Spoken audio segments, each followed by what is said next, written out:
হুজুরের বউ শোনেননি? হুজুরের বউ, হুজুরের 2 নাম্বার স্ত্রী। আমাদের মতো একজন ভাই দিনের দায়ী আবু তোহা আদনান, নাম শোনেন নাই?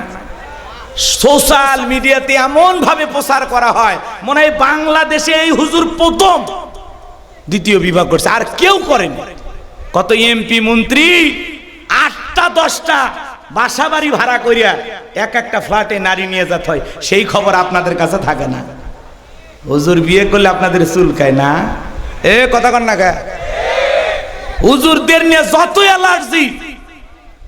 ওনার সেই স্ত্রী, এটা স্বামী পরিত্যক্ত একটা নারী, এর আগেও বিয়ে হয়েছে।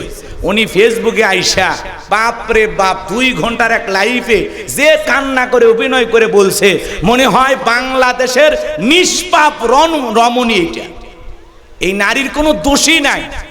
আপনার যদি দোষ না থাকে আগের স্বামীগুলোর ভাত হইল না কেন? কথা কন না কেন? আপনি যদি এতই সতী সাধবী রাবিয়া বস্রী হন, আগের স্বামীগুলোর সংসার টিকলো না কেন?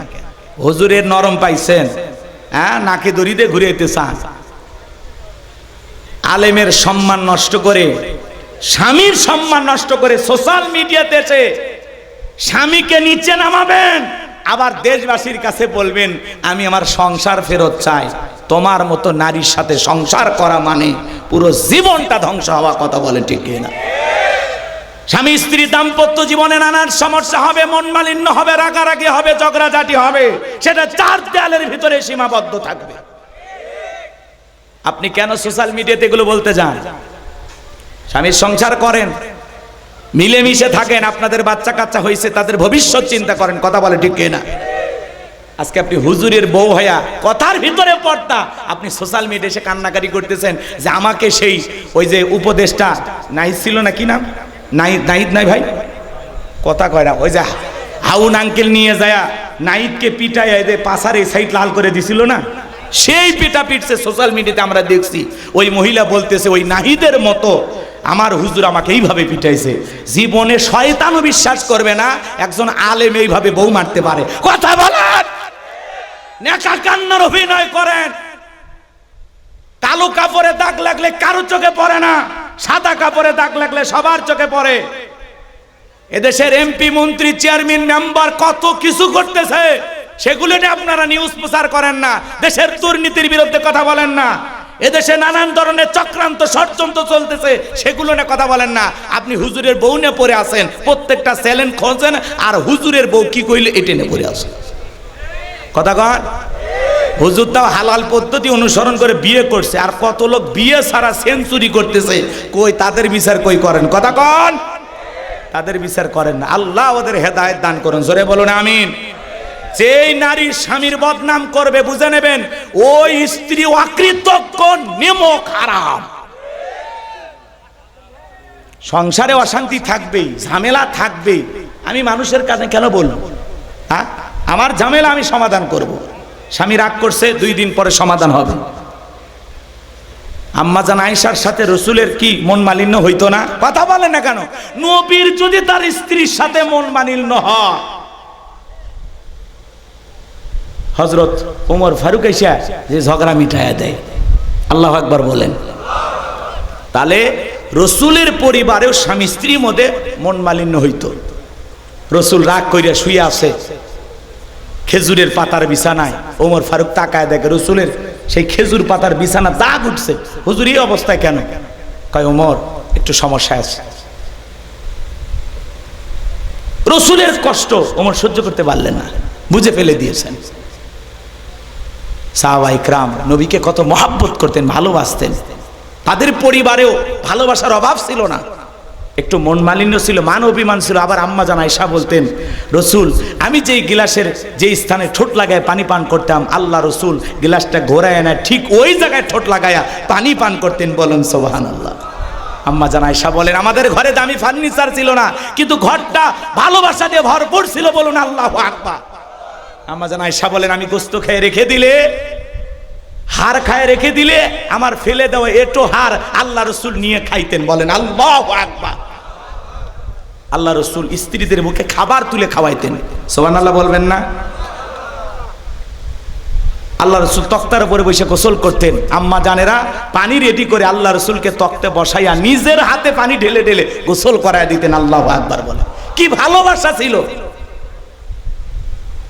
একসাথে রসুলের 9 জন স্ত্রী ডেকে বলেন, নবী আপনি আমাদের মধ্যে সবচেয়ে কারে বেশি ভালোবাসেন? বলে এই জবাব আগামীকাল দেব। রাত্রিবেলায় প্রত্যেকটা স্ত্রীর দরজায় নক করলেন, খেজুর হাতে ধরায় দিলেন, আর বললেন আমি তোমারে যেটা দিয়েছি কারো কাছে বলবা না। কোনো স্ত্রী কারো কাছে বললো না। পরের দিন সবাই ধরেছে, হুজুর বলেন আমাদের মধ্যে কাদেরকে আপনি ভালোবাসেন? আল্লাহ রসুল বলেন, গতকাল রাত্রিতে যাদেরকে আমি 2টা খেজুর দিয়েছি। কয়টা খেজুর? আমি যাকে 2টা খেজুর দিয়েছি আমি নবী তাকে বেশি ভালোবাসি। প্রত্যেকটা বিবির ঘরে আল্লাহ রসুল 2টা করে খেজুর দিয়েছিলেন। প্রত্যেকটা স্ত্রী খুশি আর মনে মনে ভাবতেছেন আমারই তো 2টা খেজুর দিয়েছে। প্রত্যেকটা স্ত্রী খুশি হয়ে গেছে, বলুন সুবহানাল্লাহ। আর আপনি একটু সমস্যা, হ্যাঁ স্বামীর এই সমস্যা ও সমস্যা, ও মা স্বামীর একটু সমস্যা, এটা নিয়ে এত কথা কেন বলেন? অনেকে বলে হুজুর আমার স্বামী কি খারাপ আপনি জানেন না। আপনার স্বামী কি ফিরাউনের চাইতে খারাপ? কথা কন নাকি আপনারা? ফিরাউনের মতো একজন কাফের জালেম তার সংসার কইরে আসিয়া যদি জান্নাতে যেতে পারে, আসিয়া যদি একজন জান্নাতি নারী হতে পারে, ও মা আপনাকে অনুরোধের ভাষায় বলে যায়, মা নিজেদের সমস্যাগুলো নিজেরা সমাধান করবেন। সোশ্যাল মিডিয়াতে বলে সমাধান কোনোদিন পাওয়া যাবে না। এতে স্বামী অপমান হবে, আপনি নিজে ছোট হবেন, সমাজের চোখে একজন আলেমকে অসম্মান করা হয়। কথা বলেন ঠিক কিনা? পুরুষ মানুষ সব সহ্য করবে, কিন্তু পুরুষের ইজ্জতের ওপরে, সম্মানের ওপরে কোনো নারী আঘাত করলে এটা কোনো পুরুষ মেনে নিতে পারে না। এ কথা কন নাকি আপনারা? আল্লাহ যেন আমাদের হেদায়েত দান করেন। এজন্য দলাদলি, কাদা ছড়াছড়ি, সমালোচনা এগুলো বন্ধ করুন। চ্যানেলের ভাইদেরকে বলবো দেশের অনেক দুর্নীতি, এগুলো নিউজ নিয়ে আসেন। হুজুরদের পিছনে এত নিউজ করা লাগবে না। কথা কয় না কে? আগামীতে দেশে কিভাবে নির্বাচন হবে এই চিন্তা করেন। সম্মানিত ভাইয়েরা আমার, কষ্ট পাইতেছেন মনে হয় আপনারা। যে কথা বলতে চাচ্ছিলাম বাজার, এই সমাজে অনেক ঘটনা ঘটতেছে, সমাজকে ধ্বংস করেছে। সবচাইতে বড় কি বললাম? পরকীয়া। কথা বলেন না কেন? এই মোবাইলে পরকীয়া আসক্ত আছে না? না আছে না? না 2-4টা বাচ্চা ফেলাইয়া অন্য পরপুরুষের হাত ধরে চলে যাইতেছে। বলেন তো বাজান, সব দোষ কি নারীদের নাকি পুরুষেরও আছে? জোরে বলেন। এই যুবক তোমাদেরকে আমি বলছি, যে নারীর সাথে পরকীয়া প্রেম করো, মনে করো ধরে নাও তোমার স্ত্রীর সাথে যদি কেউ পরকীয়া প্রেম করে মাইনা নেবা। অনেক যুবক কথা বলেন এরা মানে ভালোবাসা শেয়ার করবে নাকি? তো জোরে বলেন, আপনার স্ত্রীর সাথে কেউ পরকীয়া প্রেম করলে মেনে নেবেন? আপনার মায়ের সাথে কেউ পরকীয়া প্রেম করলে মেনে নেবেন? আপনার বোনের সাথে কেউ পরকীয়া প্রেম করলে মেনে নেবেন? খালা ফুফুর সাথে কেউ পরকীয়া প্রেম করলে মেনে নেবেন? মেনে নেবেন না। দিল দিয়া কথাগুলো বুঝবেন। প্রত্যেকটা পুরুষ এটা মেনে নিতে পারে না। আমার স্ত্রী অন্য কারো হতে, পরকীয়া আসক্ত হতে, এটা কোনো স্বামী মেনে নিতে পারে না। তাহলে আপনি যেই নারীর সাথে পরকীয়া প্রেম করতেছেন যুবক, ওইটা কারো না কারো স্ত্রী, কারো না কারো মা, কারো না কারো মেয়ে। তাহলে কেন এই দিকে নজর দিতেছো? কথা বলেন না কেন? তাহলে আমাদের পরিবর্তন হওয়ার দরকার আছে না নাই? প্রত্যেকটা যুবকের পায়ে হাত দিয়ে আমি গোলাম রব্বানি বলে যাই, যদি নিজেকে মুসলিম দাবি করো, আজ থেকে শপথ গ্রহণ করো, কোন বিবাহিত নারীর দিকে বাঁকা চোখে তাকাবো না। কথা কন না কেন?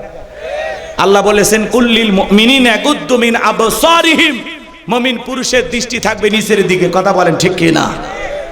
যুবক, কত গরিব মেয়ে আছে বিয়ে দিতে পারে না, যা ওই গরিব মেয়েটাকে বিয়ে করো, আল্লাহ খুশি হবে।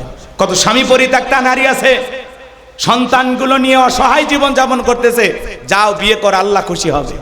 তুমি ওই জায়গায় যাবা না। কথা কয় না কেন?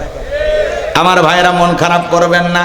তাহলে বর্তমান সমাজে যুবকদেরকে ধ্বংস করছে মোবাইল। কথা বলেন ঠিক কি না? যারা অবিবাহিত যুবক ঘরের 4 দেয়ালের মধ্যে নায়িকাদের ছবি ঝোলায় রাখছে, ঘুমানোর আগে ওই নায়িকাদের ছবি দেখা নফল মনে করে, ওই ছবির দিকে তাকায় আর বলে হারে এরকম একটা সুন্দরী যদি বউ পাইতাম জীবনটা ধন্য হয়ে যেত। ঘুমের ঘরে স্বপ্নে দেখে নায়িকা বুকের ওপর। কথা বলেন না কেন? এই যুবকদেরকে কি মনে করতেছেন ওরা সহজ সরল, কিছুই বোঝে না। ওদেরকে এত সহজ সরল মনে করবেন না। ওরা এখন মোবাইলে ভিআইপি পাসওয়ার্ড ব্যবহার করে। কোন প্রেমিকার নাম্বার, কোন প্রেমিকার কোন ছবি কোন জায়গায় কিভাবে রাখছে, ওদের বুদ্ধিতে মনে করেন নাসা বিজ্ঞানীও ফেল মারে। কথা কন নাকি আপনারা? এখনকার তরুণ যুবকেরা সবচাইতে বড় ধ্বংস করে ফেলে দিল আমাদের সমাজের তরুণ তরুণী ছোট ছোট বাচ্চাদেরকে ধ্বংস করার একমাত্র মূল ষড়যন্ত্র হলো এই মোবাইল। এই মোবাইল আমাদের যুব সমাজকে ধ্বংস করে দিয়েছে। কথা বলেন, কথা বলেন। পুরো দেশটাকে ধ্বংস করে দিতেছে এই মোবাইল। মোবাইলের ওজন কম, কিন্তু মোবাইলের মাধ্যমে পাপের ওজনটা অনেক বেশি। এই মোবাইলের মাধ্যমে প্রেম প্রীতি কইরা এই দেশের পোলাপান ভাইসে যাচ্ছে বরিশাল, বরিশালের লোকজন নওগাঁয় চলে আসতেছে। বলেন এরকম ঘটনা ঘটতেছে কিনা? ও দেশে মোবাইল আইছে, চিঠি বন্ধ হইয়াছে, দিওয়ানা বানাইছে, পোলা মাইয়ার মনের কথা ভাসে বাতাসে। ও দেখো পোলা পানের মন বাদা ফেসবুকে এখন, মোবাইলে চ্যাটিং কইরা কাটায় সারাক্ষণ। এই মোবাইল পাইয়া দেখো মদনের মাইয়া, এই মোবাইল পাইয়া দেখো মদনের মাইয়া কি কাণ্ড ঘটাইছে, স্বামী সংসার রাইখা নাকি পালাইয়া গেছে, স্বামী সন্তান রাইখা নাকি পালাইয়া গেছে। কথা বলেন। 2 বাচ্চার মা, 4 বাচ্চার মা পরকীয়া প্রেম করে আরেকটা পরপুরুষের হাত ধরে পালিয়ে যায়।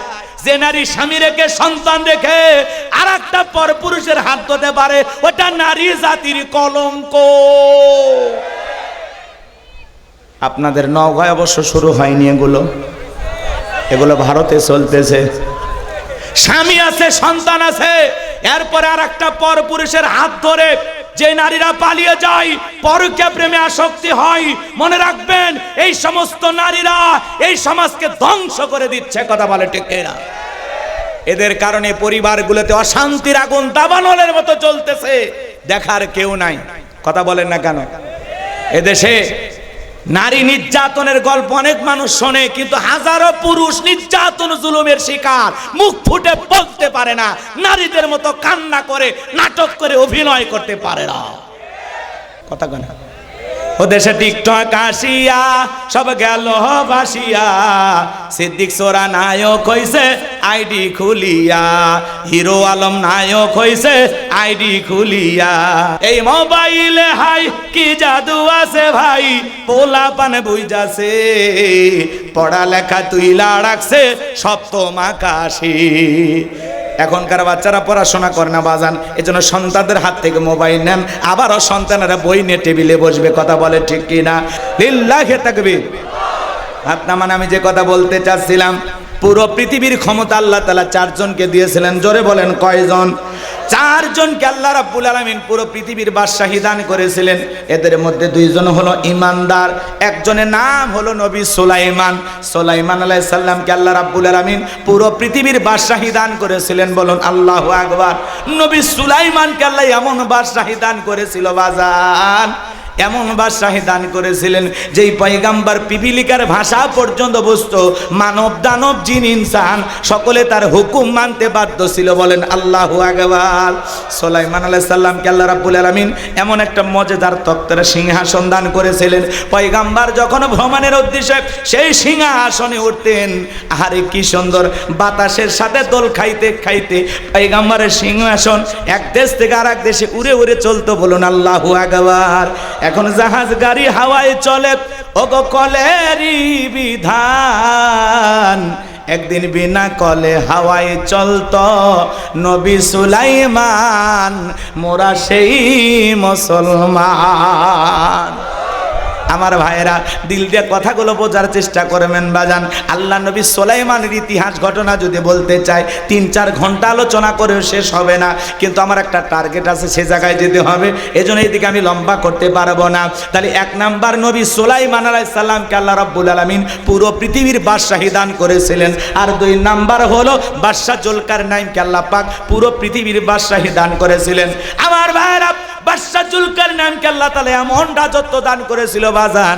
এই বাদশাহ জুলকারনাইন এমন একজন বাদশাহ ছিল, মানুষের কল্যাণে, মানবতার কল্যাণে শত শত বছর তিনি পুরোটাই মানুষের সেবা করে কাটিয়ে দিয়েছিলেন। বলুন আল্লাহু আকবার। বাদশাহ জুলকারনাইনের অজানা অনেক কাহিনী, অনেক ঘটনা আছে বাজান, সেগুলো বলতে গেলে লম্বা সময় হবে, ওই দিকে যাওয়ার সুযোগ নাই। তাহলে 1 নাম্বার নবী সুলাইমান আর 2 নাম্বার বাদশাহ জুলকারনাইন, এই দুইজন ইমানদারকে আল্লাহ তাআলা পুরো পৃথিবীর বাদশাহী দান করেছিলেন। বলুন আল্লাহু আকবার। আর 2 জন কাফেরকে আল্লাহ রাব্বুল আলামিন পুরো পৃথিবীর বাদশাহী দান করেছিলেন। এর মধ্যে একজন জালেম শাসক, যার নাম হলো বখতেনাসর। এই জালেম বাদশাকে আল্লাহ রাব্বুল আলামিন পুরো পৃথিবীর ক্ষমতা দান করেছিলেন। ওই সময় ওই জামান আল্লাহ তাআলা তার একজন পয়গম্বর পাঠিয়েছিলেন, সেই নবীর নাম হলো দানিয়াল। আল্লাহ নবী দানিয়াল সাল্লাম তার কওমের মানুষদেরকে একত্রিত করে সুন্দর করে ডেকে বলেন, ইয়া বানি ইসরাঈল যাকুরু নি'মাতিয়াল্লাতী আন'আমতু আলাইকুম ওয়া আন্নী ফাদ্দালতুকুম আলাল আলামিন। আল্লাহ নবী দানিয়াল ডেকে বলে, ও বনি ইসরাঈল উম্মতেরা, তোমরা দাম্ভিকতা করো না, অহংকার করো না।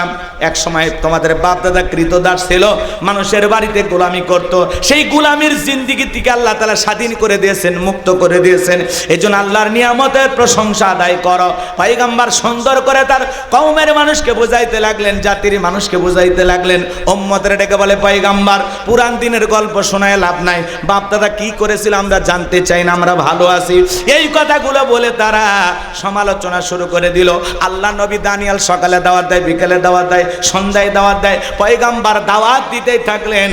ওরা কোনো মতেই আল্লাহ নবী দানিয়াল সালামের দাওয়াত গ্রহণ করলেন না। আল্লাহ নবী দানিয়াল ডেকে বলে, ও বনি ইসরাঈল উম্মতেরা, এখনো সময় আছে, গাছের পূজা করো না, মাছের পূজা করো না, চন্দ্রের পূজা করো না, সূর্যের পূজা করো না, এখনো সময় আছে, এক আল্লাহর পথে ফিরে আসো। পয়গম্বরের দাওয়াতকে তারা প্রত্যাখ্যান করলেন। কোনো মতেই যখন কওমের মানুষেরা দাওয়াত গ্রহণ করলেন না, আল্লাহ নবী দানিয়াল ডেকে বলে, শোনো, যেই কওমের মানুষ, জাতির মানুষ খোদাদ্রোহী হয়ে যায়, দাম্ভিকতা করে, আল্লাহ তাআলা ওই জামানার মানুষের উপরে, কওমের মানুষের উপরে 2 ধরনের আযাব আর গজব পাঠায়। 1 নাম্বার হলো আসমান জমিনের আযাব আর গজব দিয়ে আল্লাহ তাদেরকে ধ্বংস করে দেয়, আর না হয় তাদের ভাগ্যে জালেম শাসক পাঠাইয়া দেয়। দেশের জনগণ হবে যেমন, দেশের নেতাও হবে তেমন। জনগণ 1 নাম্বার, নেতা 1 নাম্বার, জনগণ 2 নাম্বার, নেতা হবে 6 নাম্বার। গাছের গোড়া ঠিক, মাথা ঠিক। আপনি ভালো হলে আপনার সমাজের নেতাও ভালো হবে। একটা জনগণই পারে সমাজকে পরিবর্তন করে দিতে। কথা বলেন? আমার কথা কি আপনাদের খারাপ লাগে? আমাদের নিজেদের ভালো হওয়ার দরকার নাই? ভাইয়েরা, আমার দিল দিয়ে কথাগুলো বোঝার চেষ্টা করবেন, সামনে গেলে মজা পাবেন যে কথা বলতে চাচ্ছিলাম। আল্লাহ নবী দানিয়াল আলাইহিস সালাম যখন এই কথা বললেন, কওমের মানুষের পরেও ভয় পেল না, দাওয়াত গ্রহণ করলো না। তখন আল্লাহ তাআলা ওই বনি ইসরাইলের কওমের উপরে জালেম বাদশা বখতেনাসরকে পাঠায়া দিল। জালেম বাদশা বখতেনাসর যখন বাদশাহের চেয়ারে বসেছে, ক্ষমতার চেয়ারে বসেছে, রাতের আধারে মানুষদেরকে হত্যা করলেন, হাজার হাজার নিরপরাধ মানুষকে গ্রেফতার করলেন, বিভিন্ন ধরনের অপরাধ অপকর্ম করতে লাগলেন। আল্লাহ নবী দানিয়াল সাল্লাম সহ তার ৭০,০০০ বন্দী করলেন। এইবার আল্লাহর নবী দানিয়াল সাল্লাম জেলখানায়। জোরে বলেন কোন জায়গায়? নবী যদি জেলখানায় যায়, সেই নবিয়ানা কাজ যারা করবে, মাঝে মাঝে তাদের কেউ নবীদের সুন্নত পালনের জন্য জেলখানায় যাওয়া লাগতে পারে। আল্লাহর নবী জেলখানায়, তাহলে আল্লাহ নবী দানিয়াল যদি জেলখানায় যায়, ইউসুফ আলাইহিস সালাম যদি জেলখানায় যায়, বিশ্ব নবীকেও যদি শিয়াবি আবু তালেবের ভিতরে বন্দী করে রাখা হয়, আজকেও যারা নবিয়ানা কাজ করবে, এই দুনিয়ার জমিনে হক কথা বলবে, দ্বীনের প্রচার করবে, মাঝে মাঝে তাদেরকেও জেলখানায় যাওয়া লাগতে পারে। আলেমেরা জেলখানায় গেলে সম্মান কমে না বাড়ে? জোরে বলেন, সম্মান কমে না বাড়ে? ডক্টর জাকির নায়েকের নাম আপনারা শুনেছেন, আলহামদুলিল্লাহ, এই প্রথম তিনি বাংলাদেশে আসতেছেন। আল্লাহু আকবার বলেন। আগামী নভেম্বর মাসে ডক্টর জাকির নায়েক ঢাকায় আসবেন এবং বেশ কিছু প্রোগ্রামে তিনি অংশগ্রহণ করবেন। ওনার একটা আলাদা জনপ্রিয়তা আছে বাংলাদেশেও, কথা বলেন ঠিক কিনা? যিনি ইসলামের প্রচার প্রসার করে, যার হাতে অসংখ্য মানুষ কালেমা পড়ে মুসলমান হয়েছেন। কোরআনের পাখি আল্লামা সাইদি হুজুরের পরিবারের আমন্ত্রণে তারা বাংলাদেশে আসার নিয়ত করেছেন। আমরা ডক্টর জাকির নায়েককে দোয়া করি আল্লাহ পাক যেন তার গোলামকে সুস্থতার সহিত নেখায়াত দান করেন। তিনি একজন দ্বীনের দাঈ আল্লাহ। তার হাতে অসংখ্য মানুষ কালেমা পড়ে মুসলমান হয়েছেন। ভারতের জালেম বেঈমান সরকারের চক্ষুশূল হয়েছিল, তিনি তাকে দেশে থাকতে দেন নাই। কথা বলেন ঠিক কিনা? ডক্টর জাকির নায়েককে ভারত থেকে তারা তাড়িয়ে দিয়েছেন। এরপরে আল্লাহর গোলামের সম্মান কমে নাই। কথা বলেন ঠিক কিনা? এজন্য বাজান, হক কথা বললে আপনার উপরে জুলুম আসবে, আপনাকে দেশ ছাড়া করবে, ঘর ছাড়া করবে, বাড়ি ছাড়া করবে। আপনি যখন দিন কায়েমের পথে চলতে যাবেন, আপনার উপরে নানান ধরনের অপবাদ আসবে। কথা বলেন ঠিক কিনা? কষ্ট হচ্ছে মনে হয় আপনাদের, দিল দিয়ে কথাগুলো বোঝার চেষ্টা করবেন বাজান। আল্লাহর নবী দানিয়েল জেলখানায় উম্মতদেরকে ডেকে বলে, কি ব্যাপার, কই গেল তোমাদের টাকা পয়সা, কই গেল তোমাদের দাম্ভিকতা অহংকার? এই দিলের ভয় তো আমি তোমাদেরকে দেখাইছিলাম, আমার কথা কি মিলে গেল? এইবার উম্মতের ডেকে বলে, পয়গম্বর আপনার কথা যে দিবালোকের মতো সত্য হবে আমরা বুঝতে পারি নাই। ও আল্লাহর নবী দানিয়েল, আমাদের ভুল হয়ে গেছে, আপনি আমাদেরকে মাফ করে দেন, আপনি যা বলবেন এখন থেকে আমরা তাই শুনবো। আল্লাহর নবী দানিয়েল ডেকে বলে, তারা কি তোমরা তওবা করে ফিরে আসতে চাও?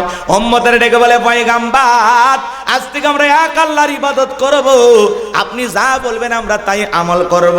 আল্লাহর নবী দানিয়েল ডেকে বলে, শোনো, সত্যি যদি তোমরা তওবা করে ফিরে আসতে চাও, তাহলে রাত 12টার পরে আমি যখন আল্লাহ বলে ডাক দেব, আমার সঙ্গে তোমরা সবাই ঘুম থেকে জাগ্রত হয়ে আল্লাহ বলে ডাক দিবা। আমার বিশ্বাস, তোমরা যদি তওবা করে ফিরে আসতে চাও, আমার আল্লাহ আমাদের তওবা কবুল করবেন। আর অবশ্যই আমার আল্লাহ পারেন একমাত্র জালেমের জেলখানা থেকে মুক্ত করার ব্যবস্থা করে দিতে। বলুন আল্লাহু আকবার। রাত 12টা পার হয়ে গেছে, আল্লাহ নবী দানিয়েল আলাইহিস সালাম আল্লাহ বলে ডাক দিয়েছেন। একটু সবাই জোরে ডাক দেন আল্লাহ, ভালোবেসে ডাক দেন আল্লাহ, আর একটু জোরে বলেন আল্লাহ। কলিজাটা মানে ভরে যায় আল্লাহ বলে, মানে কলিজার মধ্যে কোনো ফাঁকা থাকে না। কথা বলে কেমন সৃষ্টি করতে পারছে, কি সুন্দর নাম আল্লাহ আল্লাহ, কিন্তু কপাল পরে আমরা ডাকার সুযোগ পাই না। কথা কন, একটু অপেক্ষা করেন বাজান গো আমার।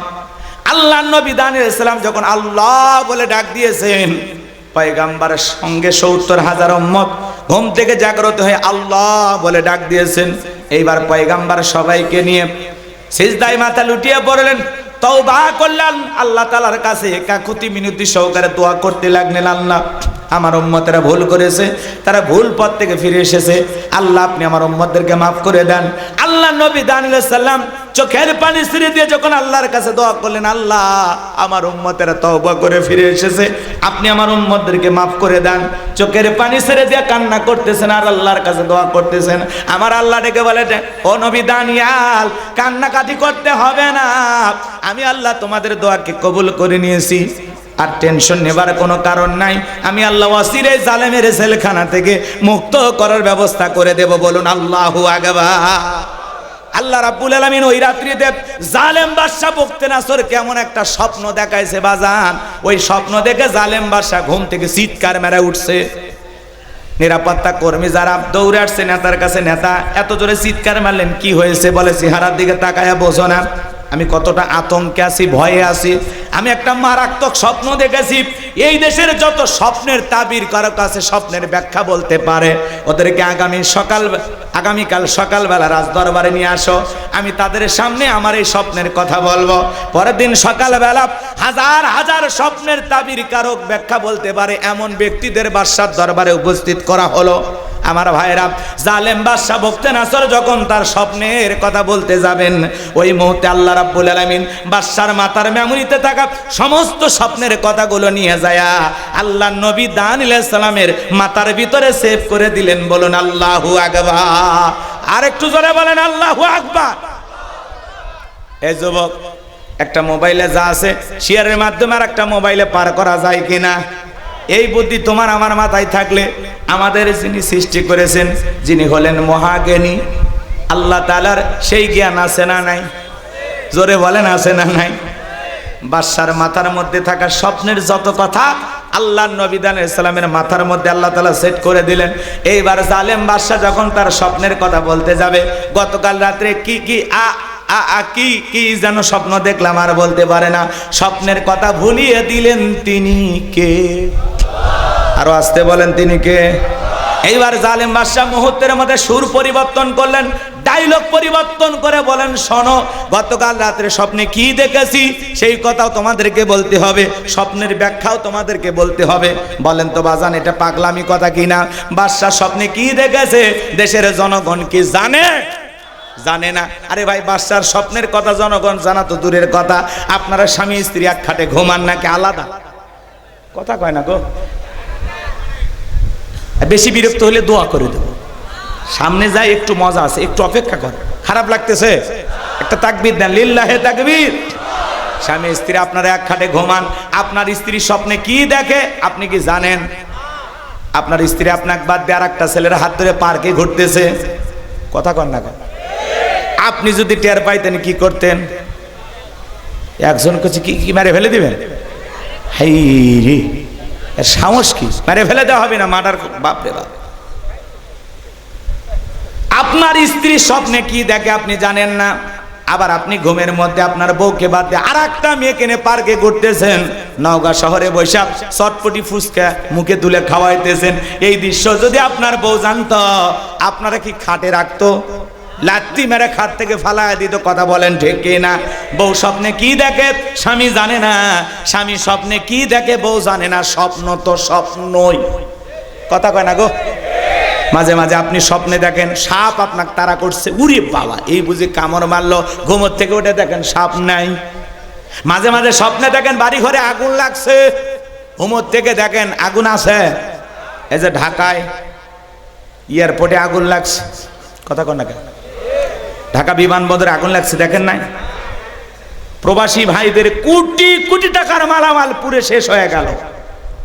কি ভয়ঙ্কর আগুন! ঢাকা এয়ারপোর্টে আগুন লেগেছে, এত দ্রুত সেই আগুন ছড়িয়ে পড়েছে, পুরো আকাশ যেন অন্ধকার কালো হয়ে গেছে। প্রবাসী ভাইদের চোখের পানি অঝরে কান্না করতেছে, তাদের কোটি কোটি টাকার মাল মুহূর্তে আগুনে পুড়ে কয়লা হয়ে গেল, ছাই হয়ে গেল, পুরো জীবনের স্বপ্নটা পুড়ে গেল। কি দাউ দাউ করে বিভৎস আগুন চলতেছে বাংলাদেশের এয়ারপোর্টে, কথা বলেন না কেন আপনারা? এদেশে মাঝে মাঝে আগুন লাগার ঘটনা ঘটে, কিছুদিন আলোচনা সমালোচনা হয়, আবার যে সেই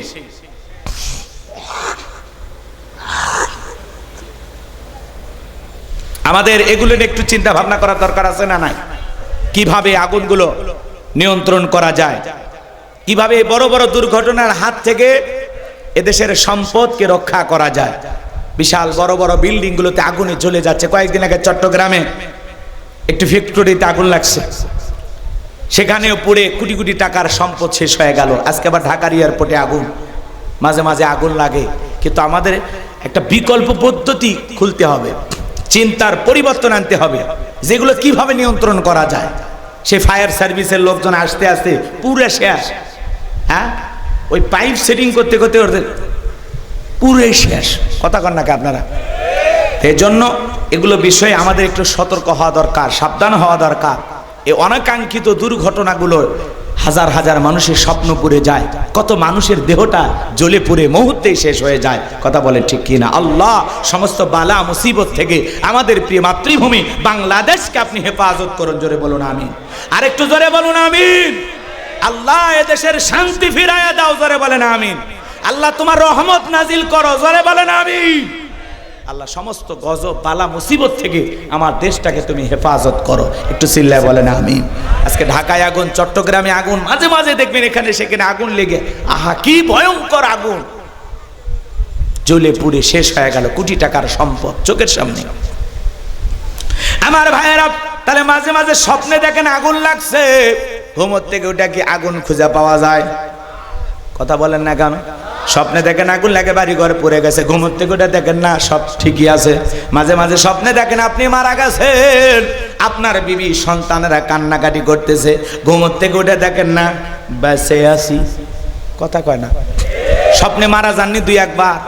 আমি বহুবার মারা গেছি স্বপ্নে। স্বপ্নে একদিনও মরেননি? ও ডেলি মারা যান। যাক, আপনার জান শক্ত। আমার ভাইয়েরা, স্বপ্ন তো স্বপ্নই, মাঝে মাঝে অনেক উল্টা পাল্টা স্বপ্ন আমরা দেখি। এই স্বপ্নগুলো বাস্তবায়ন হয় না। বাদশা বখতে নাসরের কথা আপনাদের মনে আছে না নাই? ডেকে বলে, আমি কি স্বপ্ন দেখেছি স্বপ্নের কথাও বলতে হবে, স্বপ্নের ব্যাখ্যাও তোমাদেরকে বলতে হবে। জনগণ ডেকে বলে, বাদশাহ এ তো পাগলামি কথা, আপনি কি স্বপ্ন দেখেছেন আমাদের পক্ষে তো বলা সম্ভব নয়। বাদশা বখতে নাসর ডেকে বলে, কেন, তোমরা নাকি গায়েব জানো? গায়েবের খবর নাকি তোমাদের কাছে আছে? বলেন তো বাজান, আল্লাহ ছাড়া পৃথিবীর কোনো মানুষকে গায়েব জানে? জোরে বলেন, জানে? কোন ভণ্ডপীর কেউ যদি উল্টা পাল্টা কথা বলে আপনাকে বলে আমি গায়েব জানি, পরে নিয়ে যাবেন অন্ধকার রুমের ভেতরে, আচ্ছা তারে ধরে পিটাবেন আর বলবেন গায়েবী মার দিলাম, কারো কাছে বলবে না। মনে রাখবেন, আল্লাহ ছাড়া দুনিয়ার কেউ গায়েব জানে না। কোন ভণ্ডপীর বলেন, যত বড় আল্লাহওয়ালা বলেন, যে বলবে আমি গায়েব জানি, বুঝে নেবেন এটা শয়তান, এটা ভণ্ড। কথা কন নাকি আপনারা? আমার ভাইয়েরা, অনেক লম্বা হবে, আমি লম্বা করব না, যে কথা বলতে চাচ্ছিলাম। এইবার বাদশা বখতে নাসর রেখে বলে, 7 দিনের আলটিমেটাম দিলাম, এই 7 দিনের মধ্যে আমি স্বপ্নে কি দেখেছি আর স্বপ্নের ব্যাখ্যা কি হবে, দুইটা কথা যদি আমাকে না জানাইতে পারো, আমি সবাইকে ফাঁসি দিয়া মারবো, শুলিতে চড়াবো। জনগণ ডেকে বলে, তো পাগলামি কথা, 7 দিন কেন, 7 বছর সময় দিল। বাদশা স্বপ্নে কি বলেছে এটা আমাদের পক্ষে বলা সম্ভব নয়। আমার ভাইয়েরা, দিল দিয়া কথাগুলো বোঝার চেষ্টা করবেন। সমস্ত মানুষেরা ঘোরাফেরা করতেছে, টেনশনে পড়ে গেল, জেলার জেলখানায় ঘুরতেছে।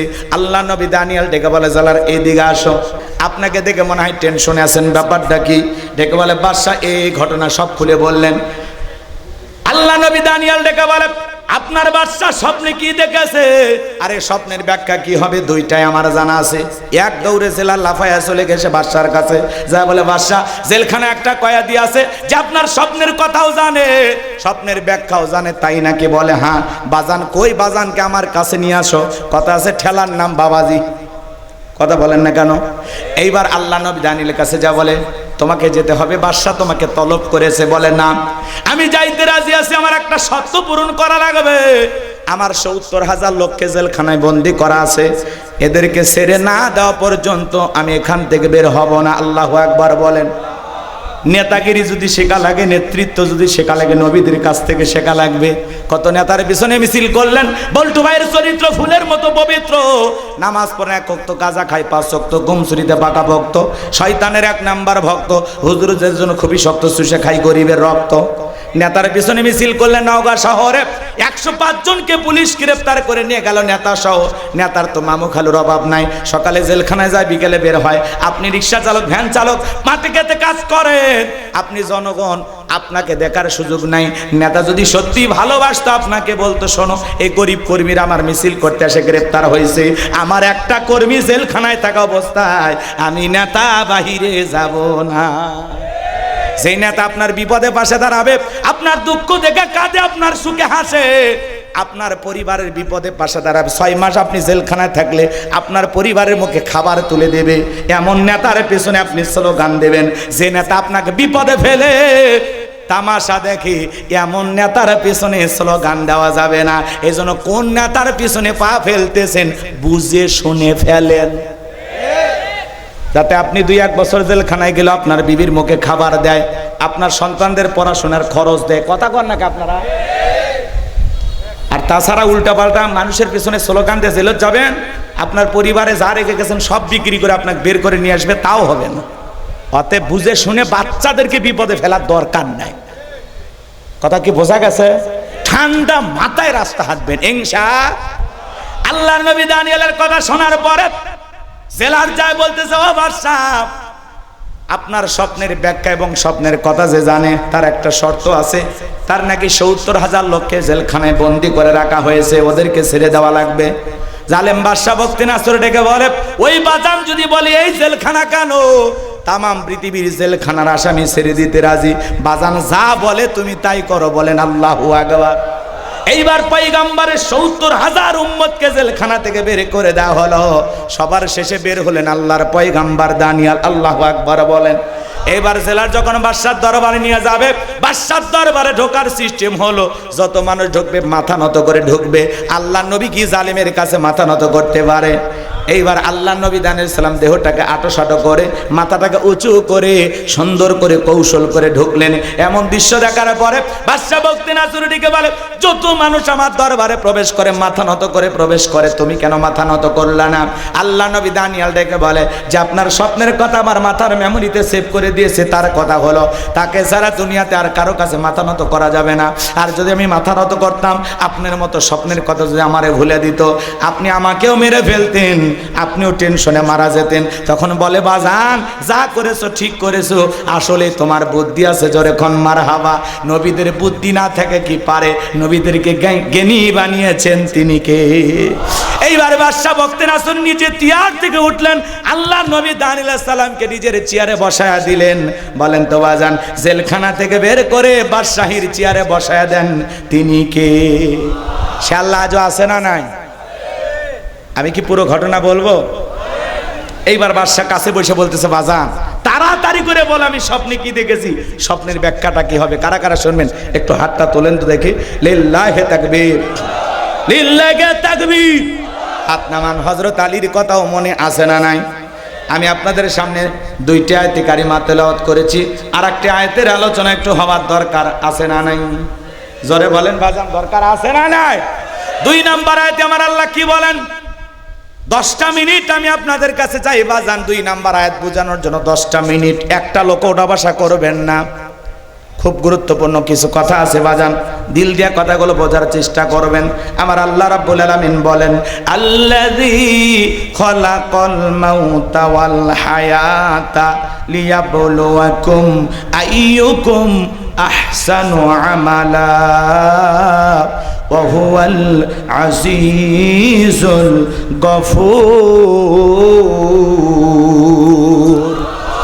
আল্লাহ রাব্বুল আলামিন বলেন, আল্লাযী খলাকাল মাউতা ওয়াল হায়াতা, যিনি সৃষ্টি করেছেন মৃত্যু আর জীবন, লিয়াবলুয়াকুম আইয়ুকুম আহসানু আমালা, আমি আল্লাহ পরীক্ষা করে দেখব আমলের দিক দিয়ে কার আমল কত বেশি উত্তম, কার আমল কত বেশি সুন্দর। দিল দিয়ে কথাগুলো বোঝার চেষ্টা করবেন, আমলের দিক দিয়ে কারা সবচাইতে উত্তম, কার আমল সবচাইতে ভালো, আল্লাহ সেইটা পরীক্ষা করে দেখবেন।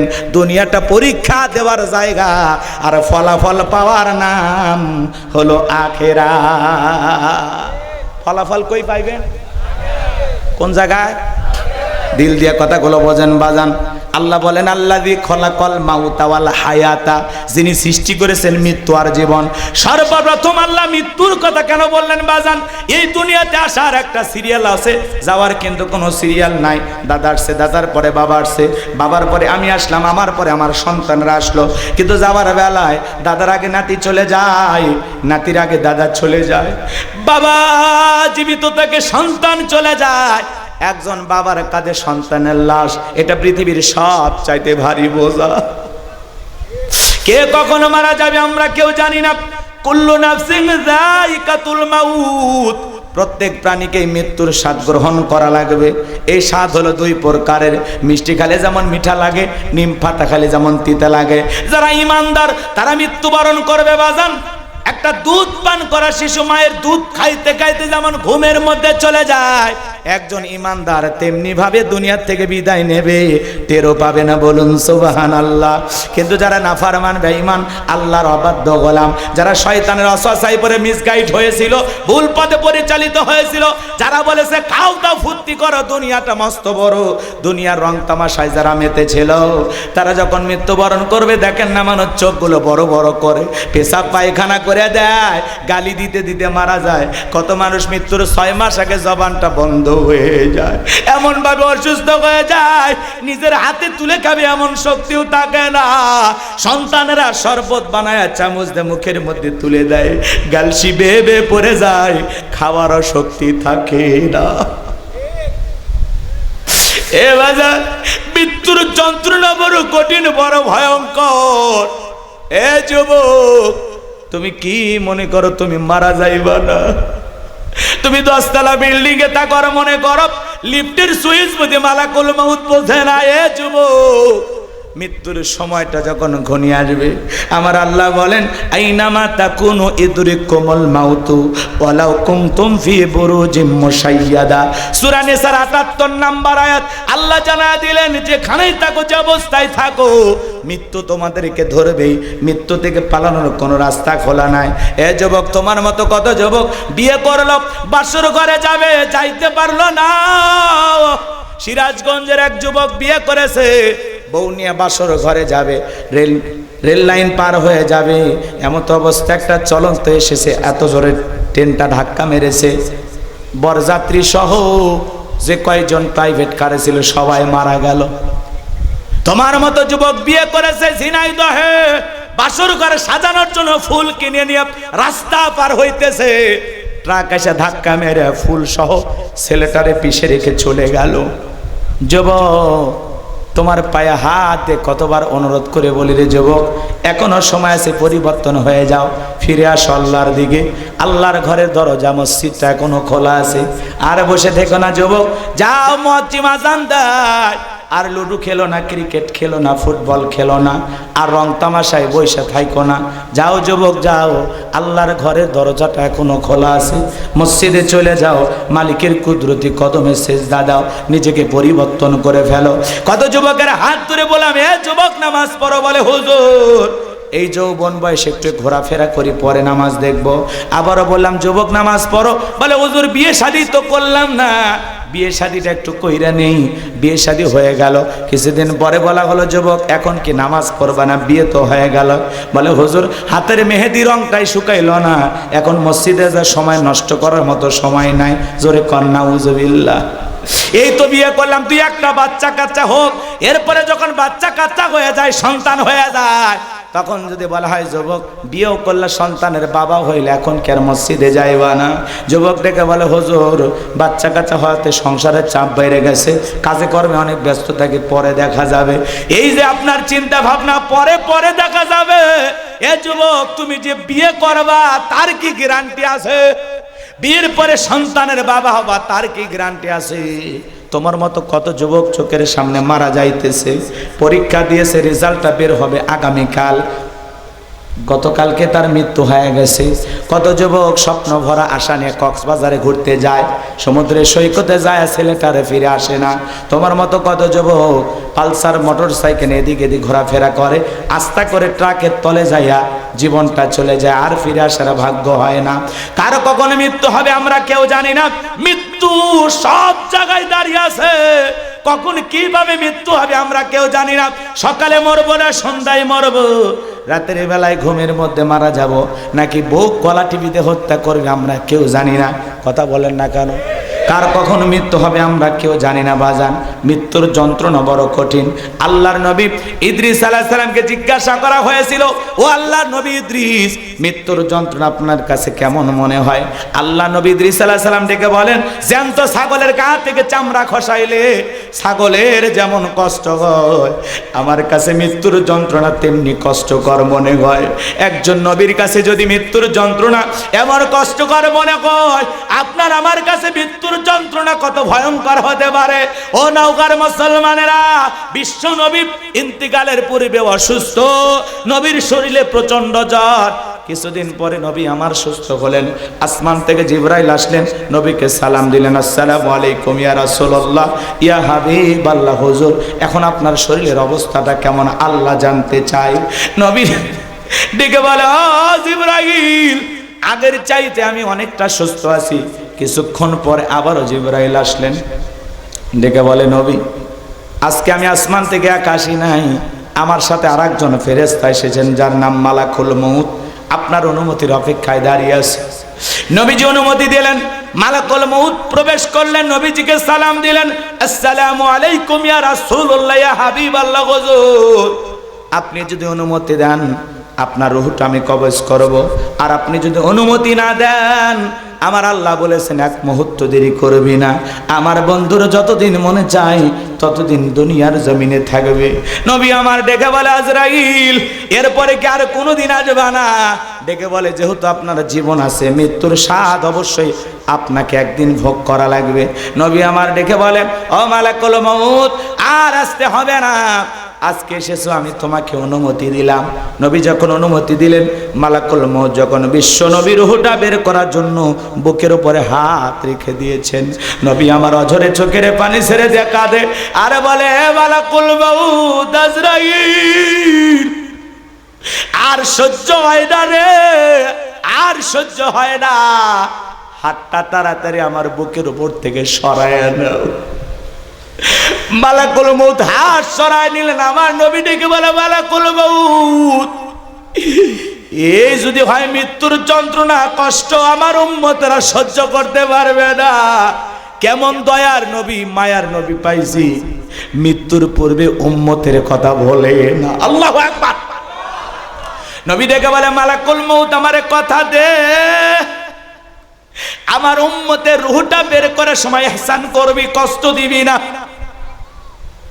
আজরাইল ডেকে বলে, নবী আপনার উম্মতের মধ্যে যারা আপনার আদর্শ মোতাবেক চলবে, আল্লাহর বিধান মোতাবেক চলবে গো নবী, কথা দিলাম ওই নেককারদের রূহটা বের করার সময় আমি ইহসান করব, যাতে তাদের কম কষ্ট হয়।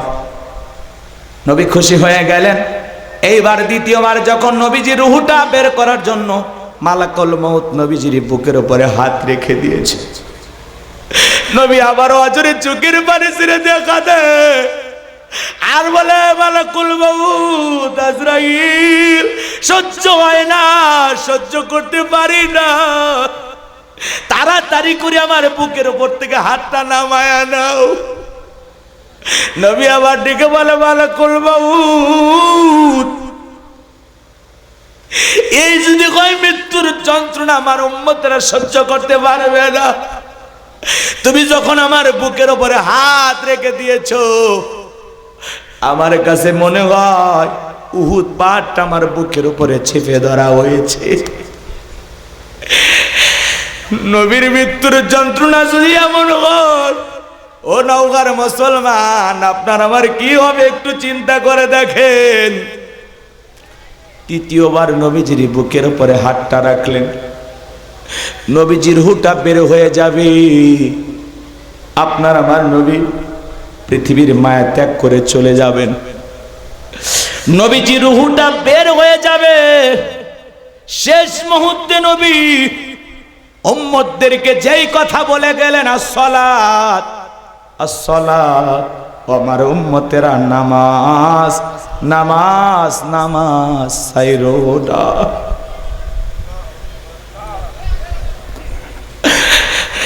নবীজি রূহটা বের হয়ে যাচ্ছে, ওই সময় নবী উম্মতদেরকে বলে গেলেন, আমার উম্মতেরা আসসালাত আসসালাত, নামাজ নামাজ নামাজ ছাইরো না। নবীর জীবনের শেষ কথাটা কি আমরা আমল করতে রাজি আছি? নওগাঁর কোন কোন মুসলমান আছেন নবীর জীবনের শেষ কথাটা আমল করবেন? জীবন দশায় কোনোদিন 5 ওয়াক্ত নামাজ কাজা করবেন না। কারা কারা আছেন হাত তুলে আল্লাহকে একটাবার দেখান। আল্লাহ আমাদের সবাইকে 5 ওয়াক্ত নামাজি বানায় দেন, জোরে বলেন আমিন। আল্লাহ আমাদের সবাইকে 5 ওয়াক্ত নামাজি বানায় দেন, জোরে বলেন আমিন। জামাতের সহিত মসজিদে গিয়ে 5 ওয়াক্ত সালাত আদায় করব ইনশাআল্লাহ, ইনশাআল্লাহ। নবীর মুখ থেকে বের হওয়া শেষ শব্দ, নাতির কথা বললেন না, সন্তানদের কথা বললেন না, জামাইয়ের কথা বললেন না, কত উম্মতকে ভালোবাসতেন। ও আমার উম্মতেরা, তোমরা নামাজ ছেড়ো না। আজকে মসজিদে আজান হয়, মুসল্লি 5 জন 7 জন। ফজরে এমনও মসজিদ মুয়াজ্জিম একাই আজান দিয়ে একাই নামাজ পড়ে, কপাল পোড়াগুলো নাক ডেকে ঘুমায়, মসজিদে আসে না। কথা বলেন ভাই?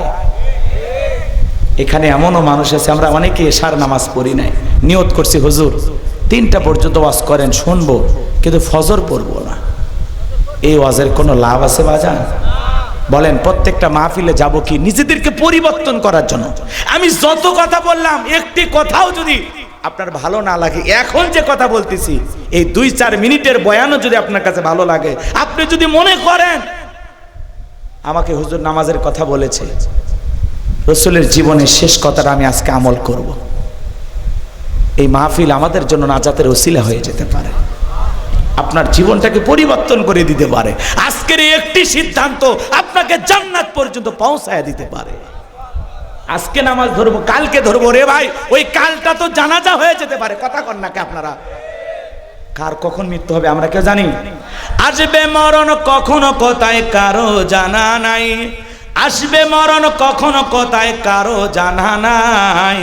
জানাজার নামাজের আগে নামাজ পড়ো ভাই, ও তোমার জানাজার নামাজের আগে নামাজ পড়ো ভাই। আসবে মরণ কখনো কোথায় কারো জানা নাই, আসবে মরণ কখনো কোথায় কারো জানা নাই। জানাজার নামাজের আগে নামাজ পড়ো ভাই, তোমার জানাজার নামাজের আগে নামাজ পড়ো ভাই। নিজের জানাজা হওয়ার আগে কি পড়া লাগবে? কারণ নিঃশ্বাসটা বন্ধ হয়ে গেলে আর ইবাদত করার চান্স থাকবে না। এখন আপনার হায়াত আছে, জিকির করতে পারবেন, কোরআন তেলাওয়াত করতে পারবেন, নামাজ আদায় করতে পারবেন, তওবা করতে পারবেন, গুনাহ থেকে বেঁচে থাকতে পারবেন। এখন সিজদা দেওয়ার সুযোগ আছে, তওবা করার সুযোগ আছে। কিন্তু মৃত্যুর পরে আফসোস কোনো কাজে আসবে? আল্লাহ আমাদের সবাইকে হেদায়েত দান করেন। এটা জোরে বলেন আমিন। আমি কি আপনাদেরকে কষ্ট দিয়ে ফেললাম? এখন আমরা দোয়ার দিকে যাই নাকি বলেন? বাকি কথা আরো শুনবেন? কথা শুনবেন আরো? তাহলে আমার অনুরোধ কি? নামাজ পড়া লাগবে, একটাই অনুরোধ। আচ্ছা, মুসলমানের কাছে যদি নামাজের ওয়াজ করা লাগে, এটা দুঃখের বিষয় না? আমরা মুসলমান সবাই জানি না নামাজ পড়া কি বাজান? ফরজ। একটু জোরে বলেন না। 5 ওয়াক্ত সালাত আদায় করা এটা কি? এটা রবের বাধ্যতামূলক ওয়াদা। কথা কি বোঝা গেল? অবশ্যই একজন মুসলিম 5 ওয়াক্ত সালাত আদায় করবে। সালাতের সাথে মুসলমানের সম্পর্ক থাকবে ইনশাআল্লাহ। নামাজি হব তো ইনশাআল্লাহ। শয়তান অলসতা ধরায়, নানান ধরনের সমস্যা সামনে চলে আসে, সব সমস্যাকে পিছনে ফেলবো। দোকানদারি করেন, আজান হয়েছে, বন্ধ দোকান, নামাজে যান। নামাজ পড়ে এসে বসবেন, আল্লাহ এমনি বরকত দিবে। কথা বলে ঠিক কিনা? আপনার আমার রিজিক দিয়েই তো আল্লাহ দুনিয়ায় পাঠাইছে। কথা কর না ভাই? যেটুকু আপনি পাবেন সেটা তো তকদিরে লেখা হয়ে গেছে, ওটা তো ফিক্সড, ওটা তো আল্লাহ তাআলা বাজেট করে রাখছে। আপনার রিজিকটা আসমানে কি হয়ে গেছে? বাজেট হয়ে গেছে। আপনি লাফায়া কিছু করতে পারবেন না, সারা দুনিয়া ঘুরে কিছু করতে পারবেন না। আল্লাহ ঠিক আপনার নসিবে তকদিরে যতটুকু লেখে রাখছে ততটুকুই পাইবেন। কথা বলে? আল্লাহ আপনার যতটুকু কল্যাণ রেখেছেন ততটুকু কল্যাণই হবে। পুরো পৃথিবীর মানুষ আপনার এখানে 19-20 করতে পারবে না। আবার আপনার তকদিরে যতটুকু অকল্যাণ, যতটুকু ক্ষতি আল্লাহ রেখেছেন ততটুকুই ক্ষতি হবে। পুরো পৃথিবীর মানুষ একত্রিত হয়ে আপনার এর চাইতে বেশি ক্ষতি করতে পারবে না। কথা কি বুঝতে পেরেছেন? আল্লাহ যেন আমাদের বুঝ দান করেন। একটু জোরে বলেন আমিন। সিদ্ধান্ত নেন বাজান, হঠাৎ করে মৃত্যু চলে আসবে। এই যে ওয়াজ শুনতেছি, আগামী বছর পর্যন্ত এই মাহফিলে আসতে পারবো? এই যে আমি গোলাম রব্বানী কথা বলতেছি, হয়তো বা আজকে নওগাঁ থেকে বগুড়ায় যাওয়ার পথে দুর্ঘটনা আমি মারা যেতে পারি। আগামীকালকে সোশ্যাল মিডিয়াতে প্রচার হয়ে যেতে পারে যে গোলাম রব্বানী গতকাল নওগাঁ থেকে ফেরার পথে গাড়ি দুর্ঘটনায় মারা গেছে। ইন্না লিল্লাহি ওয়া ইন্না ইলাইহি রাজিউন। ছেলে কাঁদবে, মেয়ে কাঁদবে, স্ত্রী সন্তানেরা কাঁদবে, আহাজারি করবে এলাকার মানুষ, ভক্তবৃন্দ যারা আছে তারাও কাঁদবে। ভালো হুজুর ছিল, বয়ান করত, কিন্তু এক সময় সবাই আমাকে ভুলে যাবে। কথা বলেন না কেন? এই জন্য ভাজা সব সময় আমরা চিন্তা করব মৃত্যু আমার খুব নিকটে। আল্লাহ যেন আমাদের হেদায়েতের পথে কবুল করেন। একটু জোরে বলেন না আমিন। আমার যুবক ভাইরা রে, আমি যে কথা বলেছিলাম হযরত আলীর কথা আপনাদের মনে আছে না নাই? বাদশার স্বপ্নের কথা মনে আছে না নাই? দুইটা ঘটনা বলতে গেলে অনেক সময় লেগে যাবে। বিশেষ করে বাদশার স্বপ্নের পুরো ঘটনাটা বলতে গেলে আমাকে কমপক্ষে 30 থেকে 40 মিনিট ওয়াজ করা লাগবে। আমি বলেছিলাম 12টা 15, এখন 12:30 পার হয়ে গেছে। কথা কি বুঝতে পেরেছেন? হযরত আলীর কথাটা বলে আমি আপনাদের কাছ থেকে একটু দোয়া নিতে চাই। কষ্ট হবে? হ্যাঁ ভাই, রহমতুল্লাহ ভাই কই? সভাপতি বাজান, দোয়ার দিকে গেলে সমস্যা নাই তো? কারো কিছু বলার আছে? না না, দোয়ার দিকে আমি যাব, আপনি কিছু বলবেন? কারো কিছু বলার নাই তো? আল্লাহুম্মা আমিন। রব্বানা যালামনা আনফুসানা ওয়া ইল্লাম তাগফির লানা ওয়া তারহামনা লানাকুনান্না মিনাল খাসিরিন। মাদ্রাসাতুল কোবাল ইসলামিয়া মাদ্রাসার উদ্যোগে আজকের তাফসীরুল কোরআন মাহফিলের শ্রদ্ধাভাজন সভাপতি ইঞ্জিনিয়ার আলহাজ এস.এম. এনামুল হক বাবু ভাইকে কবুল করেন, জনাব রেজাউল হককে কবুল করে নেন, প্রধান অতিথি জনাব আলহাজ মোহাম্মদ আশরাফুল ইসলামকে কবুল করেন, বিশেষ অতিথি যাদের নাম আছে আল্লাহ কবুল করে নেন। আমন্ত্রিত উলামা ইকরাম কথা বলেছেন মাওলানা রাকিবুল ইসলাম রহমতুল্লাহ, মাওলানা এস.এম. মেহেদী হাসান সিদ্দিকী, মাওলানা আবু রায়হান সহ যত উলামা ইকরাম কথা বলেছেন প্রত্যেকের কণ্ঠ দিনের জন্য কবুল করো। আমার ভাগিনা শেখ আবু ইউসুফকে কবুল করো, সাইদ ইকবাল হাবিবিকে কবুল করে নাও। আমার কলিজার টুকরা সন্তানটা কেউ দিনের জন্য তুমি কবুল করে নাও। আমার আবু বকর আয়েশাকে তুমি কবুল করো, আমার নুসাইবাকে আল্লাহ তুমি কবুল করো, মারিয়াকে আল্লাহ কবুল করো। হে রব্বুল আলামিন, অনেকে দোয়া চেয়েছেন আল্লাহ, আজকের মাহফিলে নগদে বাকিতে যত মানুষ টাকা পয়সা দান করেছে আল্লাহ সকলের দানগুলো কবুল আর মঞ্জুর করে নাও। এ দানে ছেলে করে কোটি কোটি টাকার মালিক বানায় দাও, দুনিয়া আখিরাতে ইজ্জত সম্মান বাড়ায় দাও। আমরা যারা হাত তুলে ধরেছি আল্লাহ, আমাদের অনেকের মা নাই বাবা নাই, এতিম বানায় কবরে চলে গেছে, ওই জনম দুঃখিনী মা বাবার কবরে আর সবটুকু পৌঁছায় দাও। পিতা মাতার কবর জান্নাতের বাগান বানায় দেন। রব্বির হামহুমা কামা রব্বায়ানি সগীরা ওয়া রব্বির হামহুমা কামা রব্বায়ানি সগীরা। পাড়া প্রতিবেশী যারা কবরে চলে গেছে তাদেরকে আপনি মাফ করে দেন। এই গ্রামে এলাকায় যত মানুষ মাটির নিচে শায়িত সবাইকে আপনি মাফ করে দেন, কবরগুলো জান্নাতের বাগান বানায় দেন। পিতামাতা যাদের বেঁচে আছে আল্লাহ, পিতামাতার খেদমত করে তাদের মুখে হাসি ফোটাইয়া জান্নাত অর্জন করার তৌফিক দিয়া দেন। আমরা যারা হাত তুলে ধরেছি নফসের ধোকায় পড়ে, দুনিয়ার মহাব্বতে পড়ে, দিনের আলোতে রাতের আধারে গোপনে প্রকাশ্যে অনেক গুনাহ করে ফেলেছি আল্লাহ, আমাদের এই গুনাহের দিকে তুই তাকাও, জাহান্নাম ছাড়া কোনো উপায় হবে না। কত গুনাহ করছি আল্লাহ, দুনিয়ার সব চাইতে বড় পাপী বান্দা আমরা। আমাদের গুনাহের দিকে তাকাইও না, তুমি রহমান, তুমি রহিম, ওয়া আনতা আরহামুর রাহিমিন। তোমার দয়ার বিশাল সাগরের দিকে তাকাইয়া আমাদের তামাম জিন্দেগির গুনাহগুলো মাফ করে দাও। ওই কঠিন জাহান্নামের আগুন থেকে আমাদের মুক্তি দাও। এই পাতলা চামড়ার শরীর জাহান্নামের আগুনের পোড়ানোর ক্ষমতা আমাদের দেয়। দুনিয়াতে রোদের তাপ সহ্য হয় না, এসি ফ্যানের বাতাস খাওয়া লাগে, আর ওই জাহান্নামের আগুন আমরা সহ্য করতে পারবো না। আল্লাহ ভয়ঙ্কর জাহান্নামের আগুন থেকে আমাদের মুক্তি দাও। রব্বানা সরিফান্না আযাবা জাহান্নাম ইন্না আযাবাহা কানা গরামা। রব্বানা আতিনা ফিদ দুনিয়া হাসানাতাও ওয়া ফিল আখিরাতি হাসানাতাও ওয়া কিনা আযাবান নার। রব্বুল আলামিন, আমি গুনাহগার দোয়া করি আল্লাহ, জীবনে একটা বার সোনার মক্কা মদিনা আমাদের যাওয়ার সুযোগ করে দিও। তামাম পৃথিবীর মুসলিম উম্মাহকে হেফাজত করো, ফিলিস্তিনের মুসলমানদের বিজয় দাও, বাংলাদেশের মসজিদ মাদ্রাসা কবুল করো, হক্কানি উলামা ইকরামদের কবুল করো, এই জমিনকে আল্লাহ ইসলামের জন্য কবুল করো।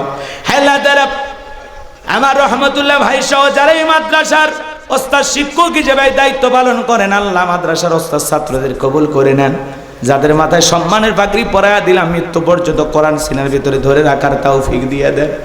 আল্লাহ এই মাদ্রাসার জন্য যত ভাইরা দান করেছে দানগুলো কবুল করে নেন। আগামী বছর আরো বড় পরিসরে এই মাহফিলটাকে আয়োজন করা তৌফিক দিয়ে দেন। লাইটিং মাইটিং পোস্টার ব্যানার ডেকোরেটরে ভাইরা সহ যারা স্বেচ্ছাসেবকের দায়িত্ব পালন করেছেন আল্লাহ সবাইকে দুনিয়া আখিরাতের উত্তম জাযা দান করেন। রব্বুল আলামিন, জীবনে কোনোদিন নওগাঁর মানুষের সাথে আর যদি দেখা না হয়, এই মুখগুলো জান্নাতের সিঁড়িতে পরিচয় করায় দিও। সবাইকে নিরাপদে বাড়ি পর্যন্ত পৌঁছার তৌফিক দিও। সবাইকে আপনার রহমতের চাদরে আবৃত করুন। আমাদের ক্ষেত খামার ব্যবসা বাণিজ্যে বরকত দান করুন আল্লাহ, হায়াতের জিন্দেগিতে বরকত দান করুন আল্লাহ। পরিবার পরিজন যারা আছে নামাজি বানায় দেন, যাদের পরিবারে অশান্তি আছে আল্লাহ শান্তির ফয়সালা করে দেন। যে সমস্ত মেয়েদের বিয়ে হয় না বিবাহের ব্যবস্থা করে দেন। যে মাদের সন্তান নাই আল্লাহ সন্তান দিয়ে ধন্য করে দেন। যাদের ঘরে অশান্তি হযরত আলী আর ফাতেমার মতো ভালোবাসা দিয়ে ভরপুর করে দেন আল্লাহ। আমাদের সবাইকে কোরআন সুন্নাহর পথে চলার তৌফিক দিয়া দেন। মিলেমিশে একটা সুন্দর বাংলাদেশ গড়ার তৌফিক দিয়া দেন। সুবহান রাব্বিকা রাব্বিল ইজ্জাতি আম্মা ইয়াসিফুন ওয়া সালামুন আলাল মুরসালিন আলহামদুলিল্লাহি রাব্বিল আলামিন। আমার আতিক ভাগিনাকে কবুল করে নাও, আমার গাড়ির ড্রাইভার শাহাদতকে কবুল করো, আমার আব্দুর রহিম ভাইকে আল্লাহ কবুল করে নাও, তার জীবনের সমস্ত পেরেশানি হতাশাগুলোকে দূর করে দাও আল্লাহ। আজকের মাহফিলে আমি গুনাহগার দোয়া করি আল্লাহ, জানি না কখনো মালাকুল মউত আমাদের সামনে দাঁড়িয়ে যাবে, আমাদের জানা নাই। ও মালিক, কোন সময় মৃত্যু হবে আমাদের জানা নাই। যেই মাসে মরণ দিবা মাসটা যেন রমজান মাস হয়, যেই দিনে মরণ দিবা দিনটা যেন জুমার দিন হয়। নামাজের সেজদারত অবস্থায় মৃত্যু দিও, কোরআন পড়তে পড়তে মৃত্যু দিও, ইসলামকে প্রতিষ্ঠিত করার জন্য রাজপথে জীবনটা বিলানোর তৌফিক দিও। মৃত্যুর সময় দয়ার নবীর চাঁদ মুখখানা দেখতে দেখতে আমাদের জবানে জারি করে দিও লা ইলাহা ইল্লাল্লাহু মুহাম্মাদুর রাসূলুল্লাহ সাল্লাল্লাহু আলাইহি ওয়াসাল্লাম। আসসালামু আলাইকুম ওয়া রাহমাতুল্লাহি ওয়া বারাকাতুহু।